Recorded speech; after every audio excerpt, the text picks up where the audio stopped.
자, 말씀을 제목 읽어봅시다. 시작. 때가 가까운 줄 알라. 그냥 알아라고 하는 것이 아니라 하나님께서 우리에게 알만한 것들을 가르쳐 주시는데, 우리에게 이 징조와 이 시를 볼 때에 그 날이 가까움을 알라라고 말씀하고 있습니다. 우리가 구별할 수 있어야 되고 알아야 된다라는 겁니다. 왜 알아야 합니까? 준비하기 위하여. 준비하기 위하여. 하나님께서 우리를 그냥 버려두시는 것이 아니라 주님 오실 때 준비할 수 있도록 우리에게 알려주신다라는 겁니다.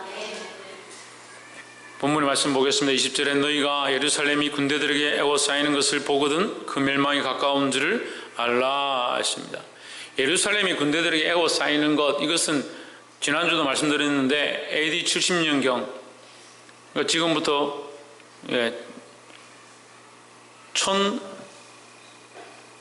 1200년 전에 로마 군대가 예루살렘을 에워싸고 실제로 공격을 해서 정말 벽을 완전히 다 무너뜨려 버리고 예루살렘 완전히 불살라버리는 그런 일들이 벌어집니다. 근데 이 일이 있기 얼마 전에 예수님께서 십자가에 못 박힘을 당하시죠. 그래서 예수님이 십자가를 지고 가시면서 그 여인들이 우는 것을 보고 뭐라 합니까? 나를 위해 울지 말고 너희 자녀들을 위해서 울으라. 예수님 끝까지도 자신을 사랑하기보다 다른 영혼을 사랑하는데 집중하셨다라는 겁니다. 우리가 왜 믿음으로 나아가지 잘 못하냐? 다 믿음이 그래도 있고 하나님 알고 예수님 아는데 잘하면 뭐가 안 되냐? 자기를 사랑하는 게 이게 참 그림돌입니다. 그럼 감정은 어디서 오겠습니까? 속상한 건 어디서 오겠습니까? 자기 안에서 오는 거죠. 상대방이 오는 게 아니지 않습니까? 그 사람만 보면 그 사람이 감정을 들고 와가 내한테 한금 안기기 때문에 그 사람 볼 때마다 내가 속상하다, 그런 게 아니지 않습니까? 자기 속에 있는 거예요. 자기 속에. 그럼 누구와 싸워야 되는 겁니까? 자기와 싸워야 되는 겁니다. 자기는 뭘 합니까? 자기는 자기를 사랑하려고 하는 게 이게 자기 모습인데, 자기를 사랑하는 이 모습을 내려놓는 것이 우리가 평생 해야 될 일이다. 그 예루살렘이 군대들에게 에워싸이는 것을 보거든 너희는 이 멸망 마지막이 가까운 줄 알라 했습니다. 이것은 AD 70년경에 예루살렘을 향한 하나님께서 심판하실 그것을 예수님을 통해서 예언하시는 것이고, 또 오늘날 우리가 믿음으로 살아야 될 이 모습을 보여주시는 것이다.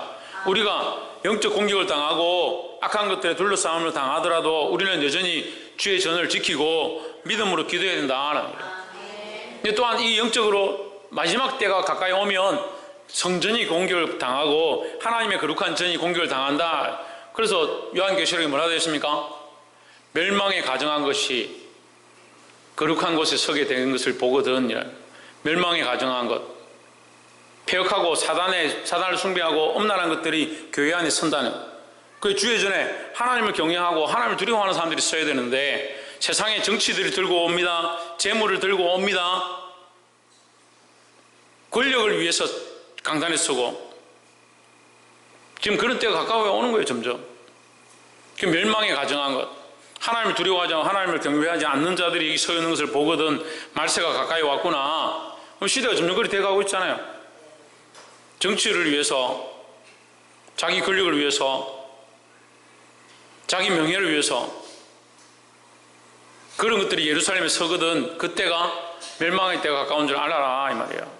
우리가 이 세 가지로 이게 적용을 해볼 수 있습니다. 그때 당시도 보고 지금도 보고 앞으로 일어날 것들을 보는 거예요.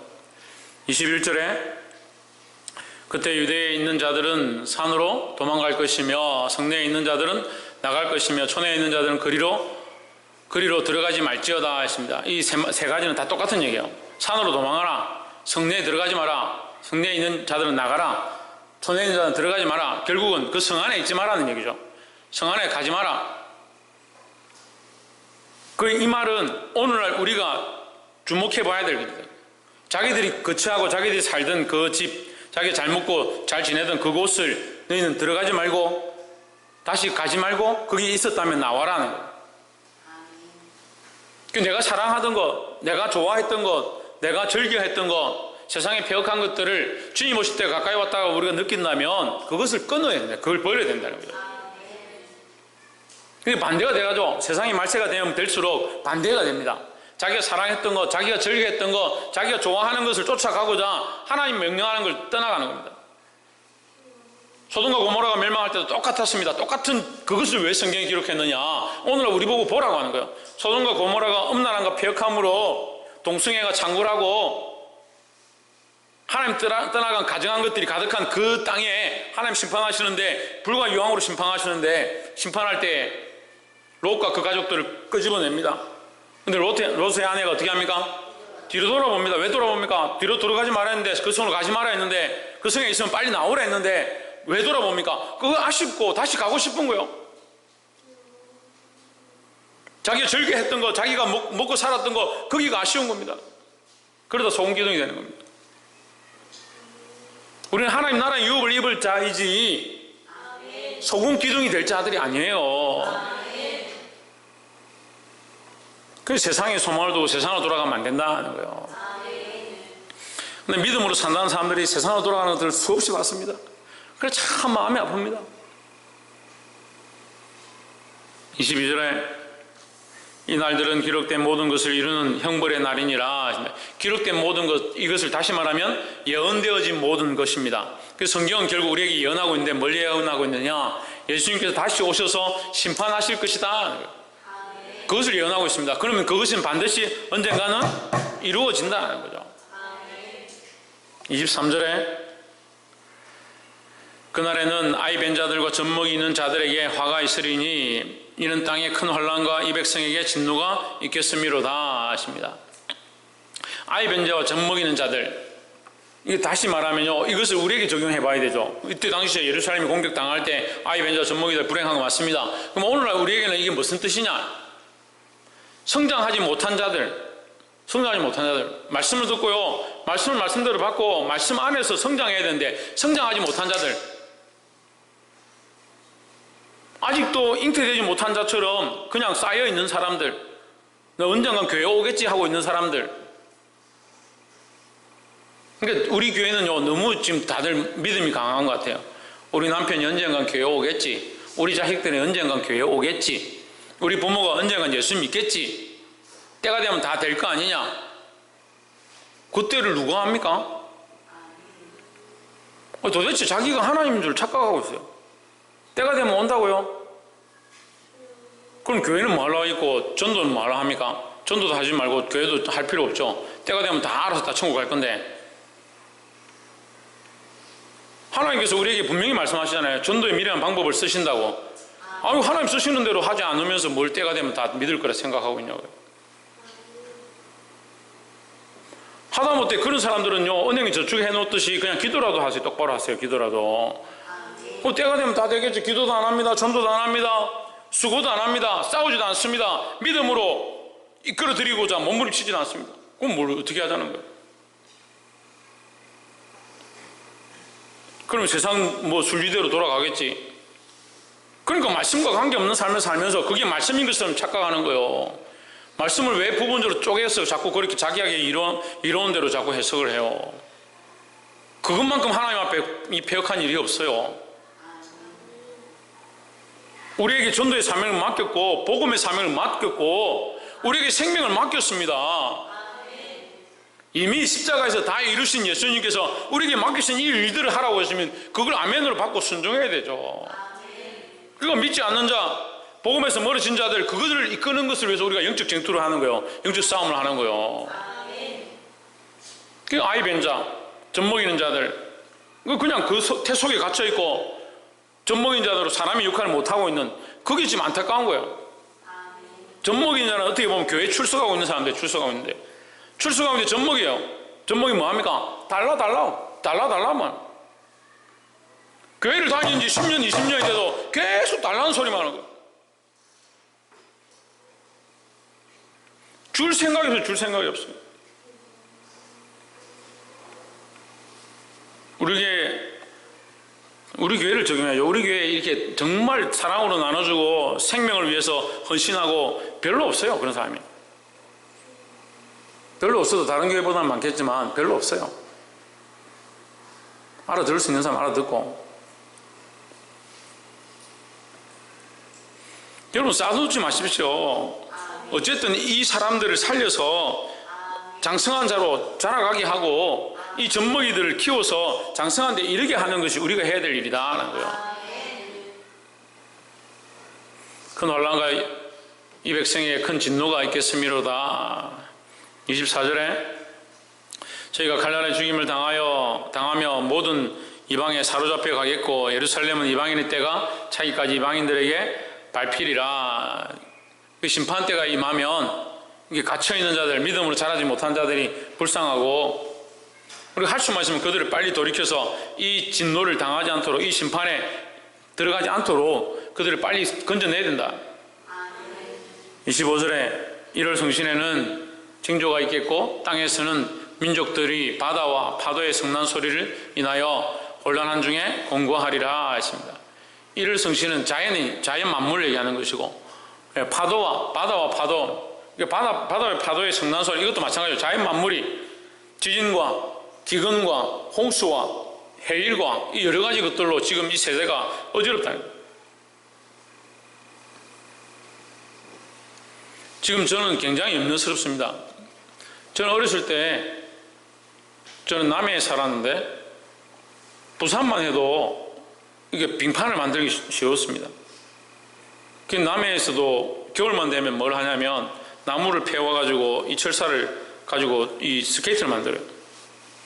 스케이트를 만들어 그 대걸레 같은 건데 못을 박아가 이렇게 젓고 다니냐고. 또랑에 가서 늘 이렇게 젓고 다녔어요. 근데 지금은 얼음이 안 옵니다. 여러분 여기도 얼음이 안 얼어요. 얼음이 밤에 잠깐 서리 정도 내리고 안 옵니다. 최원영 얼음이 얼지 않으니까 저가 장로님하고 전에 의논해가 여기 앞에 논을 좀 겨울에 빌려가지고 새를 내가지고 요 물을 대가지고 제가 군대 있을 때 해봤거든요. 물을 처음에 대요. 그래가 얼음을 한번 얼려요. 그 다음에 다 얼고 나면 다시 그 위에 물을 또 대요. 그럼 그 위에 얼음이 또 얼어요. 그래 한 4번 5번 하면 한 이 정도 두꺼워져요. 그럼 애들 그 겨울 내내 해가 쨍쨍 내려져도 안 녹습니다. 그렇게 하고 나면 한번 얼리고 나면 이렇게 4단 정도 얼리고 나서 그 위에서 스케이트를 타는 거예요. 그렇게 하려고 했는데 얼어야지. 지금 얼음이 안 얼어요. 이게 심각해요. 지금 온난화 심각하지 않습니까? 계절이 심각하죠. 시대가 심각하죠. 호주에 지금 산불이 나는데 안 꺼져요. 안 꺼져. 끌 수가 없대요. 몇 달째 타고 있는 거예요. 온도가 50도씩 올라가요. 지금 온도가 더운 지방에. 그래서 사람들이 별로 심각하게 생각 안 합니다. 원래 그렇지 뭐 지구가 온난화가 되니까 그렇지. 과학적으로 지금 설명이 안 돼요. 근데 사람들은 이 설명된다 생각하죠. 설명이 안 됩니다. 이게 점점 더 심해질 거예요. 앞으로 바다와 파도의 성난 소리로 인하여 혼란한 중에 공고하리라. 뭐 매연을 줄이고 그래 해보세요. 그렇다고 해서 다시 원래대로 되는 게 아니에요. 제가 지난주 서울에 갔다 왔는데 서울에 가니까 앞이 안 보여. 앞이 안 보여. 우린 그래도 잘 사는 거예요. 저 앞에 간판 정도 아예 안 보여. 저 정도 되면 건물이 안 보일 정도예요. 롯데월드 타워 앞에 갔는데 롯데월드 타워가 안 보여. 바로 앞에 갔는데요. 그만큼 심각해요. 그래도 우리는 지금 좀 그래도 낫죠. 그 마지막 때가 되면 더 정신을 차리고 주님 오실 때가 가까이 왔다고 믿음을 지켜야 되는데 반대가 됩니다. 반대가. 마음을 지키는 게 더 힘들고요. 더 편안한 시대가 되어가고 더 좀 자자 좀 더 눕자 그런 시대가 되는 거예요. 그러니까 사람들이 어떻게 합니까? 점점 완악해지고 따라합시다. 완악해지고 완고해진다. 완악해지고 완고해지니까 뭘 안 할 것 같아요? 회개하지 않습니다. 회개를 안 합니다. 회개를 안 해요. 그럼 믿음 있는 사람은요 회개가 제일 먼저 나와요. 그래서 대표 기도자를 우리 교회 그래도 성도들은 앞에 기도하러 나오면 회개부터 하는데 회개부터 하는 게 맞아요. 하나님 앞에 가까이 가면 갈수록요 내가 죄인임을 보는 게 당연한 거예요. 회개하고 완고하고 완악한 것들을 고쳐서 점점 믿음으로 나아가고자 힘써야 되는데 여러분 이 원망하고 시기하고 질투하는 거 하나님 앞에 회개해 보십시오. 원망하고 시기할 게 어디 있습니까? 왜 제가 태산 같은데 내가 죽을 수밖에 없는 죄인님이 눈앞에 보이는데 남을 원망할 게 어디 있겠어요. 그러니까 결국 왜 원망하느냐? 자기를 못 보는 거야.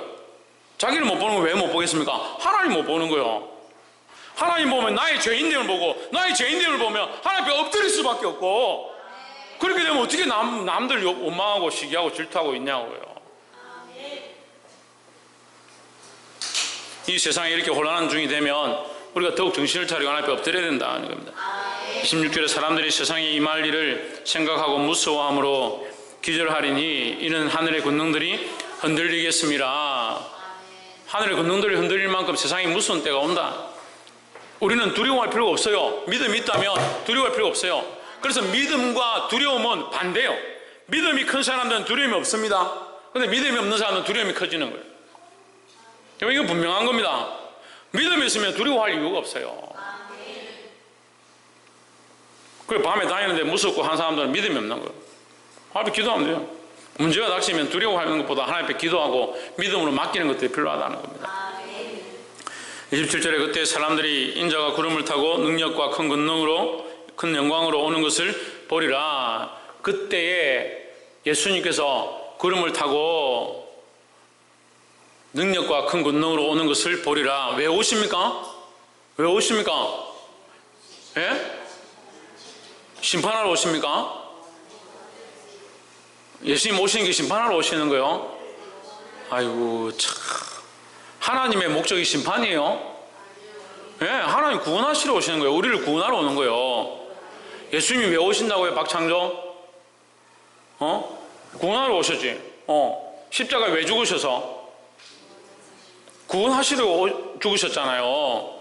그 예수님은 우리를 왜 죽으셨고 우리를 구원하시고자 한다는 거예요. 다시 오심도 구원하기 위함이에요. 그게 다 구원하는 게 아니게 문제죠. 믿지 않는 자들에게 왜 문제냐? 안 믿는 자들은 심판하고 믿는 자들은 구원하러 오시는 거예요. 목적이 구원이에요. 성경을 왜 우리에게 주셨냐? 심판을 가르치려고 주는 게 아닙니다. 그냥 심판하면 그만이지. 심판을 경고할 필요가 뭐 있습니까? 자꾸 착각하지 마세요. 여러분 자꾸 책망한다고 책망을 위한 책망을 하는 게 아닙니다. 하나님 사랑이시니까 책망하는 거죠. 바른 길로 오기를 위해서 책망하는 거죠. 성경이 우리에게 가르치는 것이 심판한다. 심판이 목적이면 왜 심판을 가르칩니까? 그냥 심판해버리면 끝나지. 심판해버리면 끝나잖아요. 끝나고 멸망하고 없어질 세상에 뭐하러 경고하시겠습니까? 하나님의 경고의 목적은 뭐예요? 구원이라는 거예요. 하나님의 그 사랑을 모르고 하나님의 그 구원의 방법을 모르고 하나님의 그 마음을 모르니까 자꾸 하나님 경고하시고 책망하시고 심판하려고 한다고 착각하는 거예요. 부모님이 자식을 잘못된 길로 간다고 혼을 내고 야단을 치면 엄마가 야단을 치면 정신을 차려요. 엄마가 나를 사랑하셔서 내가 잘못된 길로 가지 않고 게임에 빠지지 않고 잘못하지 않도록 하기 위해서 나에게 이렇게 말씀하시는구나. 그렇게 들어야 되는데 엄마는 내가 미운갑다. 맨날 뭐라고 야단만 치려고 하는갑다. 그렇게 생각하면 그게 바른 거예요. 하나님 우리에게 이 구원을 주시기 위해서 이 말씀하고 있는 거예요. 그 인자가 구름을 타고 올 거니까 정신을 차리고 깨워 믿음을 지켜라는 거예요. 옆에서 한번 보십시오. 깨워서 믿음을 지킵시다. 28절에 이런 일이 되기를 시작하거든 일어나 머리를 들라 너희 구속이 가까웠느니라 하시니라. 일어나 머리를 드는 사람들은 그나마 믿음 있는 사람들이에요. 믿음 있으니까 예수님 오실 때 쳐다보죠. 두려워하는 사람은 어떻게 한다 했습니까? 산아 나에게 덮어라. 바위야 나에게 덮어라. 나를 차라리 숨겨도 나를 차라리 죽여도 내가 부끄러워서 예수님을 볼 수 없다. 이렇게 한다고. 무서워서 하나님 볼 수가 없다. 그렇게 한다고요. 그 믿음이 없는 사람은 하나님 앞에 하나님 두려운 거죠. 근데 믿음이 있으면 하나님 우리의 기쁨이에요. 29절에 이에 비유로 이르시되 무화과 나무와 모든 나무를 보라 했습니다. 이제 29절에 넘어가면서 더 우리에게 소망을 주시는 거예요. 재앙이 있고 이 성이 공격을 당하고 멸망이 있는데 29절로 가면서 하나님 뭘 더 말씀해 주시냐? 이 소망에 대해서 더 분명히 밝혀주신다. 너희는 이것을 알아라. 너희는 더 알 수 있다. 너희 믿는 자들이 더 알게 되어질 것, 더 보아야 될 것, 이것을 보고 너희가 준비해야 될 것을 우리에게 힌트로 더 주시는 거예요. 이에 비유로 이르시되 무화과 나무와 모든 나무를 보라. 이게 사랑하시는 자에게 더 가르쳐 주는 거예요. 보면 어떻게 되냐? 알 것이다. 뭘 알 거냐? 30절에 싹이 나면 너희가 보고 여름이 가까운 줄 자연이 아나니. 누구나 다 싹이 나는 것을 보고 잎이 나는 것을 보고 여름이 가까우는구나, 계절이 변해가는구나 알듯이 세상이 이렇게 바뀌어가는 것, 세상이 변해가는 것들을 보고 폐역한 것을 보고 하거든. 우석이 하거든 주님이 오신 데가 가까운 줄 알라 하는 거예요. 31절에 여호와 같이 너희가 이런 일이 나는 것을 보거든 하나님의 나라가 가까운 줄 알라 했습니다. 이것을 위해서, 뭘 위해서? 하나님 나라가 가까이 온 줄 알게 하기 위해서. 오후가 되면 다들 정신이 조금, 하나님 나라가 가까이 온 줄 알게 하기 위해서 이것을 우리에게 가르쳐 주시는 거야. 32절에 내가 진실로 너에게 말하노니 이 세대가 지나가기 전에 모든 일이 다 이루리라. 그래, 그 시대와 그 시간과 그때는 우리가 다 알 수 없다. 33절에 천지는 없어지겠으나 내 말은 없어지지 아니하리라. 이 말씀 왜 합니까? 이 말씀 왜 합니까? 반드시 이루어진다. 반드시 이루어진다. 34절에 너희는 스스로 조심하라. 그렇지 않으면 방탕함과 술 취함과 생활의 염려로 마음이 둔하여지고. 마음이 어떻게 된다?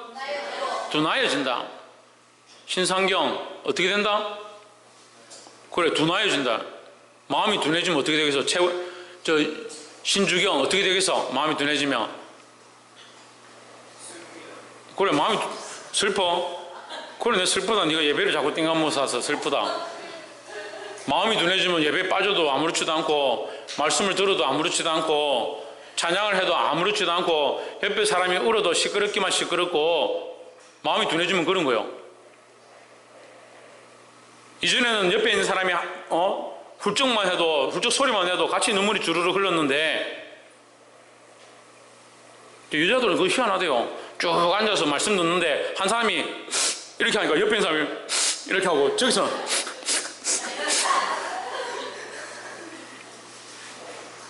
아니, 그랬는데 시대가 자꾸 악해지면 어떻게 돼요? 마음이 둔해진 사람들 어떻게 돼요? 예? 나이가 좀 들고 많은 걸 경험하고 교회도 많이 다니고 하고 옆에 사람들 같이 앉아 한 명이 야, 뭐 시끄럽다 좀. 뭐 그게 울 거라고 그래? 둔해진다. 둔해진다. 하나님 말씀에 민감하지 않고요, 하나님의 은혜에 민감하지 않고요, 둔해진다. 박이상 뭐 한다고? 둔하여지고 뜻밖의 그날이 덫과 같이 너에게 이 말이라. 덫은 한번 물리면 빠져나올 수 없는 것이다. 이 하나님의 심판이 한번 오면, 인자가 심판하러 한번 오면 그것을 돌이키거나 방법 바꾸거나 이제 내가 빨리 보고 지금 내가 회개하면 천국 가겠지, 그럴 수가 없다는 거죠.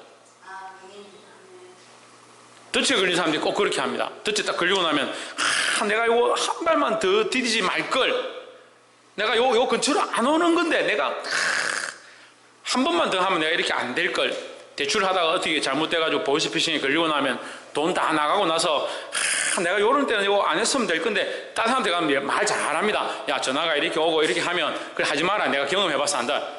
이미 다 나갔는데 뭐. 덫에 걸리고 나면 다시 돌이킬 수가 없다라는 거예요. 35절에 이날은 온 지구상에 가는 모든 사람에게 이 말이라 했습니다.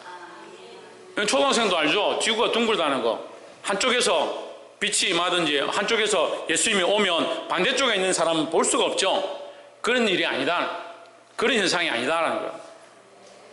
보기는 눈으로 보겠지만 이것은 영적인 일이다 하는 거예요. 온 지구상에 있는 모든 사람에게 이 말이라 했습니다. 동시적인 일이에요. 동시적으로 주님 오실 때 온 세상의 모든 사람들이 다 알게 되고 온 세상의 모든 사람들이 그 앞에 서게 될 것이다 라는 거예요. 36절에 이러므로 너희는 장차 올 이 모든 일을 능히 피하고 인자 앞에 서도록 항상 기도하며 깨어 있으라 했습니다. 여기 해답을 가르쳐 줍니다.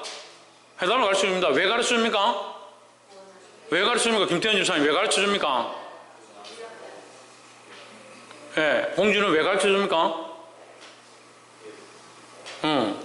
서건태 왜 가르쳐 줍니까?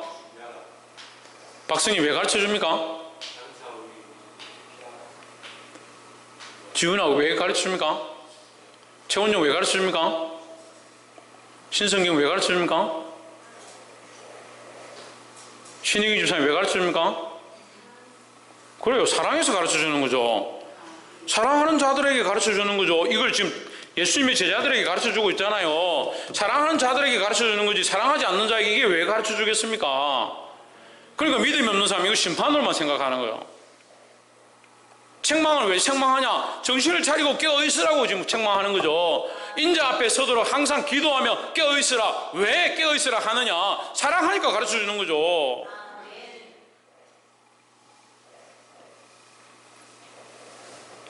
하나님 우리를 사랑하셔서 특별히 말씀 가운데 보여주시고 반드시 일어날 이 일을 장차에 올 이 모든 일을 능히 피하고 인자 앞에서 서도록 항상 기도하며 깨어있으라. 우리에게 힌트를 다 주시는 거예요. 사랑하시니까 피할 길을 이미 내셨다는, 피할 길을 우리에게 주셨다는 거예요.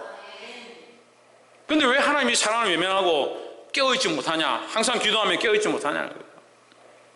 그럼 뭘 하는 거예요? 하나님 사랑을 외면하는 거예요. 깨어서 기도하지 않는 자들은 하나님 사랑을 외면하는 거예요. 시대가 점점 악해져 가고 있습니다. 주님 오실 때가 가까이 오고 있습니다.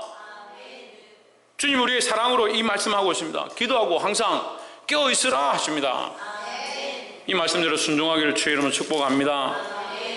37절에 예수께서 낮이면 성전에서 가르치시고 밤이면 나가 감나원이라 하는 산에서 쉬시니 38절 모든 백성이 그 말씀을 들으려고 이른 아침에 성전에 나아가더라 했습니다. 여러분 말씀을 듣고 기도하고 깨어있기 위하여 늘 성전에 모이기를 힘쓰시기를 주의 이름으로 축복합니다. 기도하겠습니다.